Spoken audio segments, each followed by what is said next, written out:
예레미야 1장 1절에서 10절의 말씀입니다. 네, 우리 한 절씩 교독하겠습니다. 제가 먼저 읽겠습니다. 베냐민 땅 아나돗의 제사장들 중 hil기야의 아들 예레미야의 말이니라.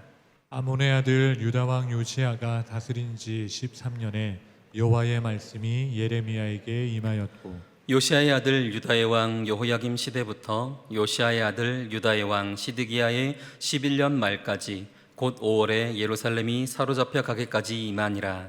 여호와의 말씀이 내게 임하니라 이르시되, 내가 너를 모태에 짓기 전에 너를 알았고 내가 배에서 나오기 전에 너를 성별하였고 너를 여러 나라의 선지자로 세웠노라 하시기로. 내가 이르되 슬프도 소이다 주 여호와여 보소서 나는 아이라 말할 줄을 알지 못하나이다 하니, 여호와께서는 내게 이르시되 너는 아이라 말하지 말고 내가 너를 누구에게 보내든지 너는 가며 내가 내게 무엇을 명령하든지 너는 말할지니라. 너는 그들 때문에 두려워하지 말라. 내가 너와 함께하여 너를 구원하리라. 나 여호와의 말이니라 하시고, 여호와께서 그의 손을 내밀어 내 입에 대시며 여호와께서 내게 이르시되 보라 내가 내 말을 내 입에 두었노라. 보라 내가 오늘 너를 여러 나라와 여러 왕국 위에 세워 내가 그것들을 뽑고 파괴하며 파멸하고 넘어뜨리며 건설하고 심게 하였느니라 하시니라. 아멘. 하나님이 세상을 창조하셨죠. 하나님께서 세상을 창조하실 때에 우리가 지음을 받았습니다. 하나님은 각각의 피조물들을 지으시면서 분명한 목적과 의도를 가지고 지었습니다. 어떤 것도 티끌 하나라도 하나님의 의도 없이 지어진 것은 없습니다. 모든 생명, 모든 하나님의 피조물, 돌덩이 하나라도 다 하나님의 의도와 목적이 들어있다라는 것입니다. 제가 오래전에 아프리카에 단기 선교를 갔을 때가 있습니다. 케냐의 키텐겔라라는 동네에 사역을 몇 달간 했었는데요. 밤이 되면 가로등조차 없어서 칠흑같이 깜깜한 밤이 되는 그런 곳이었습니다. 어느 날 그 사역을 하다가 어느 날 밤에 밖에 나와서 밤하늘을 쳐다보는데 하늘의 별들이 너무나도 많은 것을 보았습니다. 제 평생 그렇게 많은 별은 처음 보았습니다. 한국에도 시골에 가면은 이제 별들을 많이 볼 수 있는데 그것과는 비교도 안 될 정도로 정말 너무나도 많은 별들을 보았습니다. 그렇게 은하수처럼 펼쳐진 그 수많은 별들을 보면서 문득 생각에 잠겼습니다. 하나님은 왜 저렇게 많은 별들을 만드셨을까? 그 작은 그 과학적 상식으로 저렇게 하늘 위에 수많은 별들이 있다는 것을 우리가 알고 있습니다. 그래서 저 별들은 어떤 기능들을 하기에 왜 지구 밖에 저렇게 수많은 별들을 만드셨을까 하는 이런 생각에 빠졌습니다. 그러다가 그때 같이 나와서 같이 바람을 쐬고 있던 한 아이가 있었는데 선교사님의 아들이었습니다. 10살 정도 되는 아들이었는데 그 아이에게 질문을 던졌습니다. 하나님이 왜 저렇게 별들을 많이 만드셨을까? 왜 저렇게 많이 만드셨을까? 라는 질문을 했습니다. 그때 그 아이가 이렇게 대답했습니다. 하나님이 우리 보기에 좋으라고 그랬을 거예요 라고 이야기하는 것입니다. 그 대답을 듣는데 온갖 생각을 많이 하던 제가 갑자기 머리가 멍해지고 그럴 수도 있겠구나. 하나님이 스케일이 참 크신 분이구나. 보통 인테리어를 우리는 적당하게 하는데 하나님은 인테리어를 하시는데 저렇게 수많은 별들을 우리를 위해서 만드셨구나 라고 생각하면서 넘긴 적이 있습니다. 우리는 하나님이 왜 저렇게 많은 별들을 만드셨는지 의도와 그것을 판단할 수는 없습니다. 하지만 알 수 있는 것은 분명한 목적과 의도가 있다라는 것입니다. 세상의 것들은 그렇지만 저 별들처럼 아름다운 것들만 있는 것은 아니죠. 불완전한 것들이 너무나도 많이 있습니다. 그러면서 저는 다시 고민에 빠졌습니다. 하나님의 창조물들, 하나님은 완벽하신데 왜 피조물들은 완벽하지 않는 것일까? 왜 우리는 연약한 것일까? 만드신 분이 완벽하신데 우리는 왜 이럴까? 라는 고민에 빠졌습니다.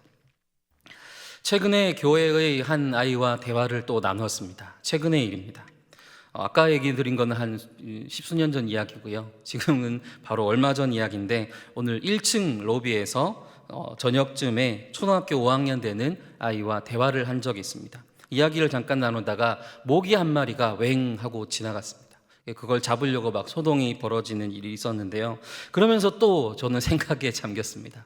하나님이 왜 모기를 만드셨을까? 갑자기 궁금해졌습니다. 그러면서 옆에 있던 아이에게 물었습니다. 하나님이 왜 모기를 만드셨을까? 하고 물어봤어요. 그때 그 아이가 이렇게 대답했습니다. 모기를 먹는 동물들 때문에요. 모기들을 먹는 동물들을 먹이기 위해서 모기를 만드셨어요. 라는 것이에요. 그렇게 대답한 아이에게 저는 재차 질문을 했습니다. 그러면 모기를 먹는 동물은 왜 만드셨을까? 그러니까 그 아이가 이렇게 대답했습니다. 모기를 없애려고요. 네. 뭔가 앞뒤가 맞지 않는 것 같지만 이상하게 수긍이 되는 그런 대화를 하면서 뭔가 그 뒤에 더 질문이 나오지 않는 그런 대화였습니다. 하나님은 어떤 피조물도 지으신 목적 없이 지으신 것이 없다라는 것입니다. 이것을 피조물들이 가지는 정체성이라고 할 수 있습니다. 우리는 흔히 정체성을 찾아야 한다, 정체성이 무엇인지 알아야 된다라는 말들을 합니다. 맞는 말이죠.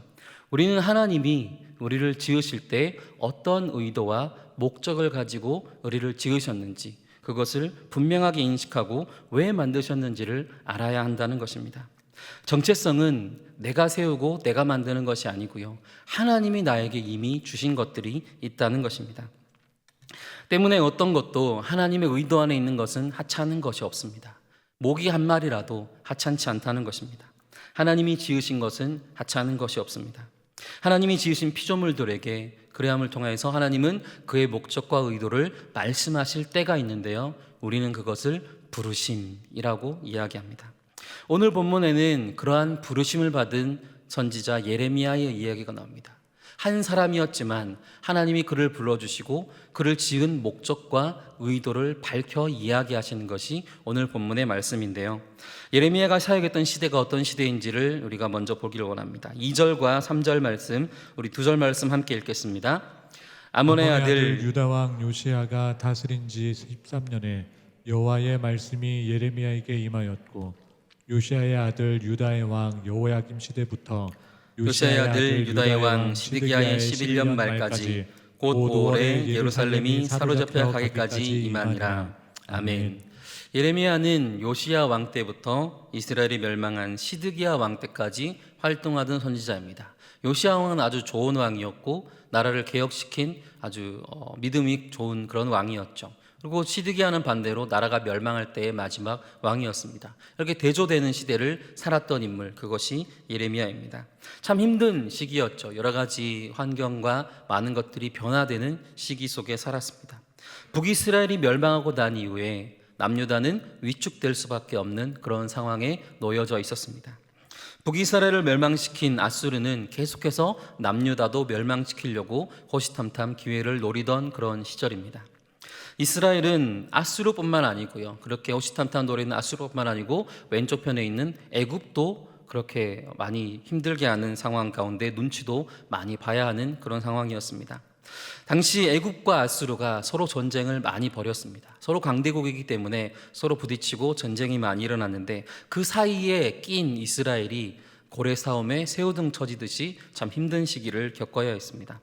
이스라엘은 이 두 강대국 사이에서, 애굽과 아수르 사이에서 이러지도 저러지도 못하는 시대, 그것이 바로 예레미야가 지금 활동하던 그런 시대였습니다.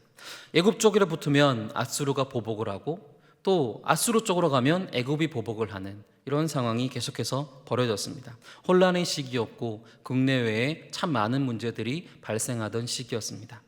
이 혼란의 시기에 하나님이 예레미야를 부르셨습니다. 오늘 5절의 말씀 함께 읽습니다.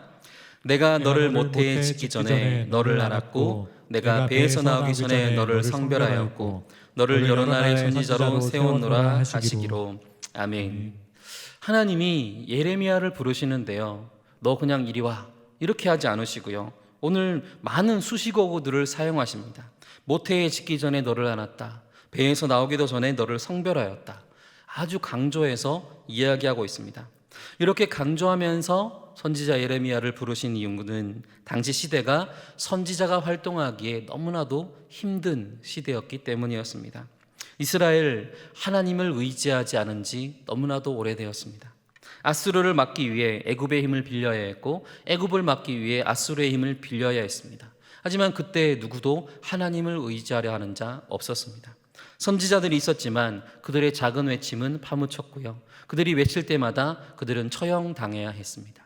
선지자가 활동하기가 너무나도 위험한 시기가 예레미야의 시기였습니다. 선지자들의 외침은 대부분 하나님 말씀 위에 바로 서야 된다. 하나님의 계명을 잘 지켜야 된다. 이런 말씀이었습니다. 아버지께로 돌아와야 된다. 하나님 품에 다시 돌아와야 된다. 이런 말들인데요. 지금 당장 저 아수르라는 나라, 애굽이라는 나라를 막아서는 그런 해결책은 되지 못했습니다. 사람들은 무언가 저 강대국들을 막아선 더 강력한 작전, 더 강력한 힘 이런 걸 원했는데 지금 선지자들이 얘기하는 것은 그들의 귀에는 들리지가 않았던 것입니다. 그렇기 때문에 예레미야도 하나님 말씀이 들리자마자 고민과 번민에 빠집니다. 당연히 하나님 말씀 들리자마자 네, 아멘 하고 외쳐야 될 것인데 예레미야는 그렇게 이야기하지 않습니다. 6절에서 그의 답변이 나오는데요. 우리 6절 함께 읽도록 하겠습니다. 내가 이르되 슬프도소이다 주 여호와여 보소서 나는 아이라 말할 줄을 알지 못하나이다 하니. 아멘. 이렇게 이야기합니다. 나는 아이다. 나는 아이입니다.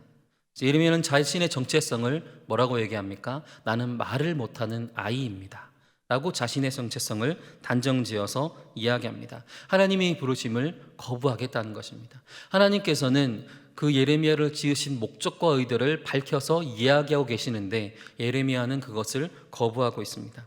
하나님, 나는 그럴 능력이 없습니다. 하나님, 나는 하나님이 기대하시는 그런 정도의 사람이 아닙니다. 나는 연약한 사람이고요. 나는 말도 잘 못합니다. 마치 예전에 모세가 떨기나무에서 하나님을 만났을 때 얘기했듯이 예레미야도 동일하게 그렇게 이야기하고 있습니다. 참 연약한 사람의 모습을 그대로 볼 수 있습니다. 사람의 본질, 하나님의 선하신 의도에서 하나님의 지으신 목적대로 지은 좋은 피조물들입니다. 그렇지만 죄라는 것이 또는 환경이라는 것이 세상에 의해서 학습되어진 나는 본래의 창조 목적과는 다르게 나를 규정해 버린다는 것입니다. 원숭이 실험 이야기가 있는데요. 마치 원숭이 실험과 같습니다. 원숭이 실험에 보면 몇 마리 원숭이에게 이제 바나나를 걸어둡니다. 그리고 원숭이가 바나나를 먹으려고 할 때마다 물을 뿌려버리죠. 강력한 물을 막 뿌려서 바나나를 먹지 못하게 합니다. 그러면 원숭이들이 계속해서 시도를 하다가 어느 순간 바나나를 먹는 것을 포기하게 됩니다. 그렇게 한참을 둬도 그냥 포기하는 상태로 있으면 한 마리를 빼내어다가 다른 새로운 원숭이를 집어넣습니다. 그러면 새로 들어온 한 마리 원숭이는 당연히 바나나를 보고 막 달려가서 먹으려고 하죠. 그러면 또 물을 막 모든 원숭이에게 다 뿌려버립니다. 바나나를 먹지 못하게 아주 강력한 물을 뿌립니다. 그러면 원숭이들이 또 막 난리가 나죠. 그리고 이제 또 한 마리를 빼고 새로 들어온 한 마리를 또 집어넣어요.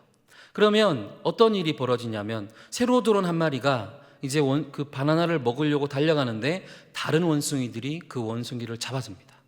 못 먹게. 물이 뿌려지는 걸 알기 때문에 다른 원숭이들이 이 새로 들어온 원숭이를 잡았습니다. 근데 특이한 것은, 이 실험에서 특이한 것은 처음 새로 들어온 그 원숭이도 원숭이 두 번째 들어온 원숭이를 막았었고요.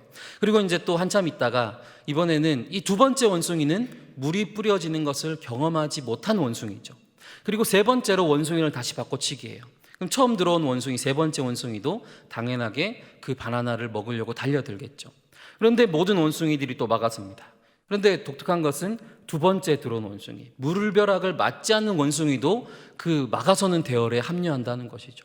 왜 먹지 말아야 되는지를 모르면서도 바나나를 먹지 못하게 막아서는 것, 이것이 원숭이 실험의 이야기였습니다.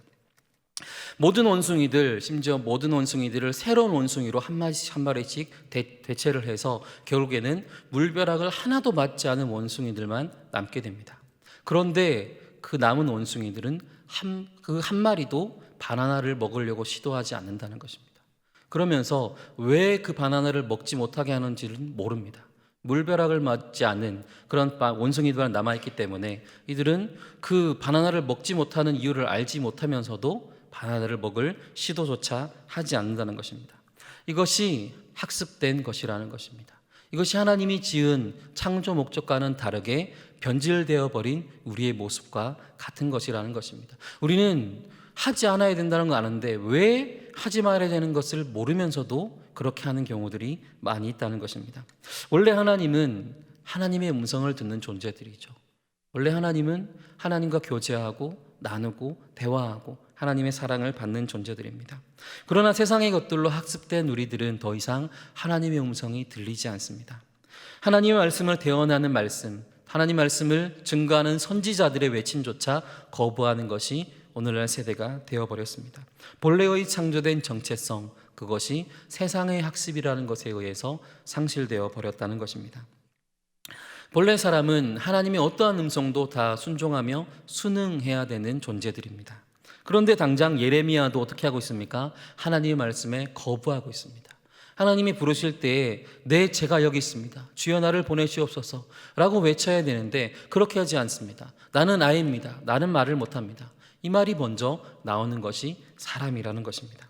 거부하는 것이 인격적인 것 같습니다. 거부하는 것이 권리인 것 같습니다. 거부하는 것이 당연한 것 같습니다. 사람의 힘으로 할 수 없기 때문에 우리는 못해요 라고 하는 것이 당연하게 여겨지고 있습니다. 세상이 정의하는 정체성이 이러한 것입니다. 네이버 사전에 보면 세상이 정의하는 정체성을 이렇게 표현합니다. 상당 기간 동안 비교적 일관되게 유지되는 고유한 실체로서의 자기에 대한 주관적 경험이라고 얘기합니다. 줄여서 얘기하면 학습이라고 할 수 있죠. 다 오랜 기간 동안 걸쳐서 만들어진 내가 나의 정체성이라고 네이버 사전에서 그렇게 이야기합니다. 이 정체성은 우리의 믿음의 정체성, 하나님이 본래 지어진 정체성과는 달라질 수밖에 없다라는 것입니다. 마가복음 11장에 보면 이야기가 나오는데요, 예수님께서 무화과 나무를 저주하신 사건이 나옵니다. 유명한 사건이죠.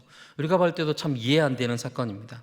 예수님께서 베다니에서 사역하시다가 나와서 길을 거니는데 배가 너무 고프셨어요. 근데 멀리 보니까 무화과 나무가 보이는 것이죠. 잎이 무성한 나무였습니다. 그래서 잎이 있으니까 열매도 있겠지 하고 다가갔지만 열매가 없었습니다. 그래서 예수님은 당장 그 나무를 저주하시면서 다시는 사람이 너를 통해 열매를 얻지 못할 것이다 라고 저주를 퍼부으셨습니다. 무화과 나무 참으로 억울하죠. 왜냐하면 열매 맺는 계절이 아니었다라고 말씀에서 나오기 때문입니다. 정말 억울한 그 무화과 나무일 수 있지만 주님께서는 그를 저주하십니다.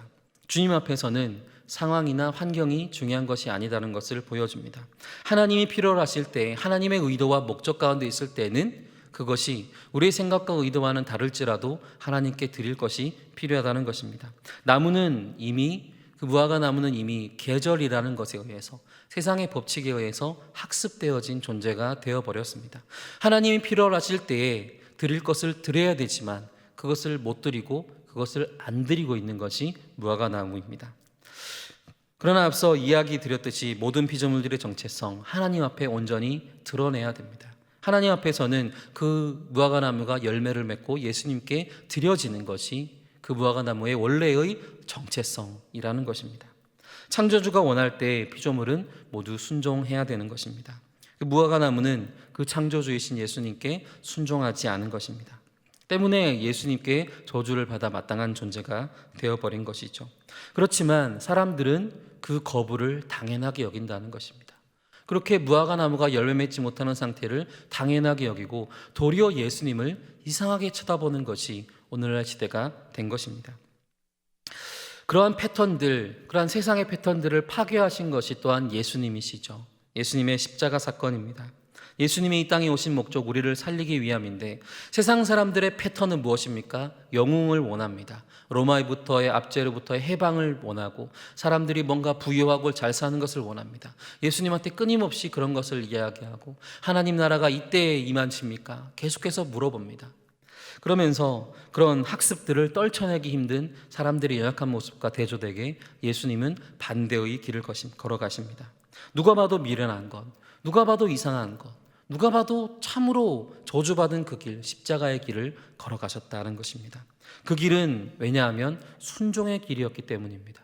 창조주 앞에서 그 길은 순종의 길이었습니다. 세상 사람들 누구도 그것을 거부하는 길이었지만 세상 사람들 누구도 그것이 이상한 것이고 불합리한 것이고 정말 억울한 길이지만 그것이 창조주 앞에서 올바른 길이었고 하나님이 원하시는 길이었고 그것을 순종하는 예수님의 모습이었습니다. 그랬더니 어떤 일이 벌어졌습니까? 주님이 부활하셨습니다. 그리고 우리는 다시 살아날 수 있게 된 것입니다. 오늘 그렇게 거부하는 예레미야에게 하나님께서 이렇게 말씀하십니다. 7절에서 10절 말씀, 우리 약간 긴 말씀인데 집중해서 한번 7절부터 함께 읽어보겠습니다. 여호와께서 내게 이르시되 너는 아이라 말하지 말고 내가 너를 누구에게 보내든지 너는 가며 내가 내게 무엇을 명령하든지 너는 말할지니라.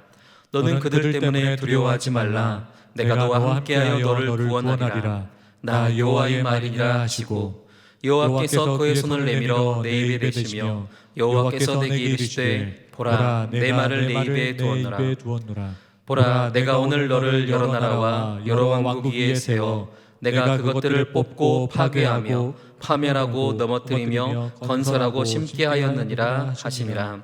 아멘. 오늘 본문을 참 깊이 들여다보면은요, 참 예레미야와 하나님이 깊은 관계 속으로 나아가는 것을 보게 됩니다. 하나님은 예레미야를 꾸짖지 않으십니다. 예레미야야 당연히 내라고 해야지 왜 아이라고 이야기하고 왜 못 간다고 이야기하느냐, 너 왜 이렇게 믿음이 없느냐, 너 왜 이렇게 연약하느냐 라고 꾸짖지 않으십니다. 그의 입에다가 손을 대시고 그를 위로하시고 그에게 권면하시고 그에게 사랑의 말을 전해주시며 너에게 권능이 있다, 너에게 권세가 있다, 너는 원래 그런 존재가 아니다, 너는 아이가 아니다, 끊임없이 이야기하십니다. 그러면서 내가 너를 바로 세우는 이유, 너를 세웠던 이유는 너의 정체성은 아이가 아니고 너의 정체성은 선지자다 라는 것을 이야기합니다. 하나님이 창조하신 원래 목적, 그것을 상실하게 하는 것이 거부이고 하나님이 창조하신 원래 목적을 우리가 찾아가는 것이 순종이라는 것입니다. 하나님의 말씀을 순종할 때에 우리는 하나님의 존재, 하나님의 우리를 지으신 그런 목적을 우리는 찾아갈 수가 있는 것입니다. 우리를 부르시며 우리에게 사명을 주시는 것은 우리에게 일을 시키고자 함이 아니고요, 하나님이 원래 우리를 창조하신 그 목적을 우리로 알게 하고 그것을 회복시키고자 함이라는 것입니다.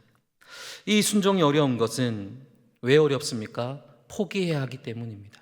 그냥 단순히 간다는 그런 길들이 있다면, 참 쉬운 길이라면 누구라도 할 수 있겠죠. 근데 누구라도 할 수 없는 거기 때문에 순종이 어렵다는 것입니다. 내 뜻과 생각을 포기해야 되고요, 내 시간과 내 유익과 내 모든 것을 포기해야 됩니다. 심지어 내 생명조차 포기해야 될 때가 있다라는 것입니다.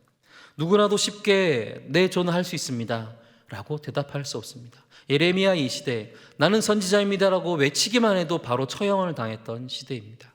그런 시대에 너는 선지자라고 이렇게 하나님의 음성이 들려올 때 그것을 기뻐할 수가 있을까요? 아, 하나님이 나에게 말씀을 주셨구나, 하나님이 나를 만나 주셨구나 하고 기뻐할 수 있을까요? 하나님이 나를 죽음의 길로 몰고 가는구나, 사람들이 저렇게 선지자를 죽이고 있는 상황에 나보고 선지자가 되라니 어떻게 내가 선지자가 될 수 있을까?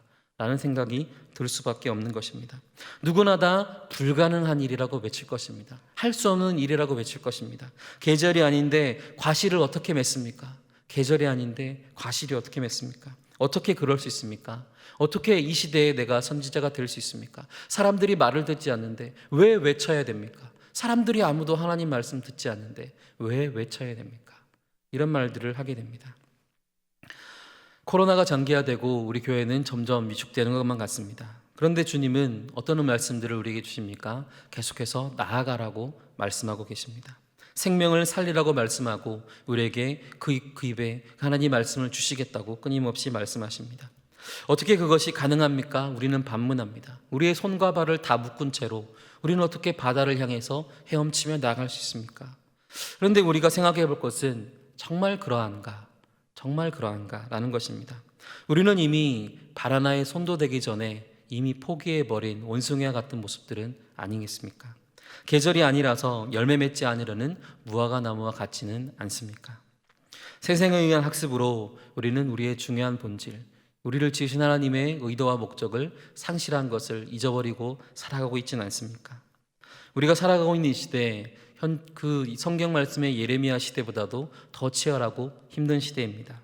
혼돈과 공허가 가득하고 안과 밖으로 싸움이 치열합니다. 교회 안에서조차 싸움이 치열한 것, 그것이 오늘날 우리의 모습들입니다. 희망을 찾기 힘들고 생명은 덧없이 쓰러져가는 시대입니다. 신음소리가 곳곳에서 들리고 상처뿐인 사람들이 점점 많아지고 있습니다. 이런 상황에서 주님이 나를 부르십니다.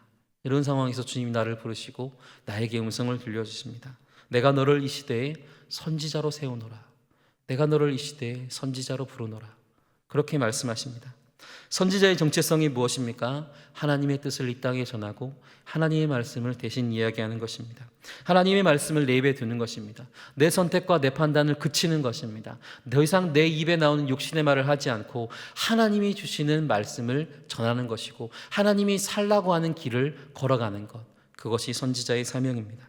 세상 사람들이 나를 무엇이라고 정의하든지 상관없습니다. 어제의 내가 어떤 모습이든지 상관없습니다. 어제의 내가 말 못하는 어린아이라도 상관없습니다. 주님이 나를 부르시는 그 부르심 앞에서 주님은 나를 건설하고 심고 파멸하며 파괴하며 세우시는 선지자로 만들어 주시겠다라고 하는 것입니다. 우리 함께 따라해 볼까요? 나는 선지자다. 나는 선지자다. 나는 광야에서 외치는 소리다. 할렐루야. 구약 성경과 신약 성경 사이에 공백기가 있죠. 수백 년간 구약 성경과 신약 성경 사이에 수백 년의 공백기가 있습니다. 이유가 무엇인지 아십니까? 그 시대에는 선지자가 없었습니다. 선지자가 없는 시대에 하나님의 말씀도 없습니다. 그런데 우리는 하나님이 마치 침묵하신 걸로 생각합니다.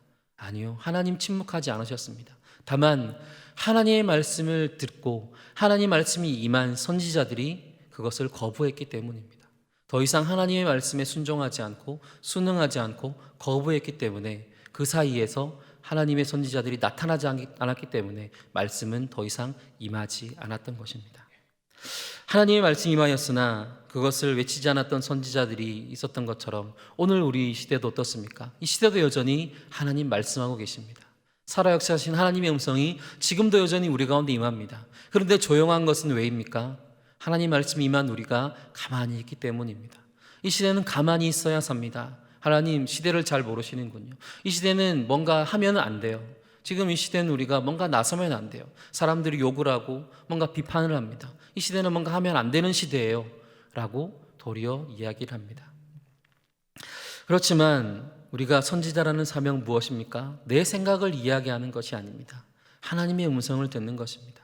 하나님이 무엇을 말씀하시는지, 지금 우리에게 무엇을 원하시고 지금 나에게 뭘 원하시는지, 내가 걸어왔던 길이 어떠했든지 상관없이 내가 지금 앞으로 걸어가야 할 길이 어떤 길인지를 하나님 말씀하시는 것입니다. 그럴 때 내가 주님 그렇습니다. 주님 내가 여기 있습니다. 나를 보내주시고 내 입술에 숯불을 대어주시고 내가 내 입술에 더 이상 인간의 사람의 말을 하지 않고 주님의 말을 전할 수 있도록 나를 다스려 주옵소서. 그렇게 기도해야 되는 우리는 선지자의 사명을 가지고 있는 것입니다. 이미 생명을 우리를 사랑하셔서 우리를 위하여서 생명 버리시고 우리를 살리시려고 고통과 고난을 감수하신 예수님, 그분이 먼저 그 길을 보여주셨지 않습니까? 어떠한 경우에서도 흐트러짐 없이 십자가의 길을 걸어가기까지 우리를 사랑하신 그 예수님, 그 발걸음을 이미 보여주지 않으셨습니까? 모든 세상의 학습들, 세상에 갇혀있는 가치관들을 깨트리고 부수고 하나님의 선하신 의도와 뜻이 무엇인지를 보여주셨습니다. 우리가 저 길을 분명히 죽은 길이야, 저 길은 분명히 잘못된 길이라고 외쳤지만 예수님은 그 길을 뚫고 지나가셨고 도리어 생명의 길로 우리에게 다가오셨습니다.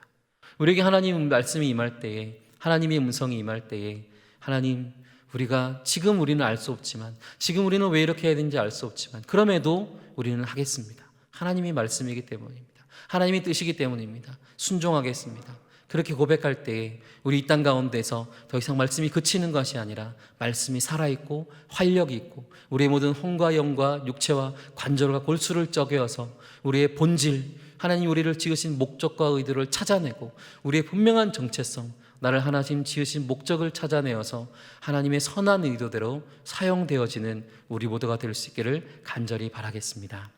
기도하겠습니다.